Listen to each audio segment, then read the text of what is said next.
So ito mga kasaka, tingnan natin, no. Ayan, no. Ang laki po ng clearance na niya, ayan, no.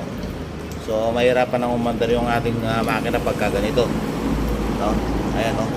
Ang laki. Talagang yung gap niya, ayan, no. Malaki na yung gap niya. Ayan. Kumbaga nasa 1/4 na, 1/4. Ayan, 1/4 niya. So yun, tapos kinain niya yung connecting rod bearing, ayan. Okay.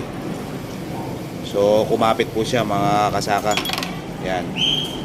So gagawin natin, so wala lumalabas dito habang pinapaikot natin siya. So ang mangyayari ngayon, bubuksan natin itong ano niya, side cover para makita natin kung nagbobomba nga yun lang so hindi. Baka mamaya pupud na po yung kanyang ano, yung pinaka oil pump niya, yung shaft niya, baka yun pupud na. Kaya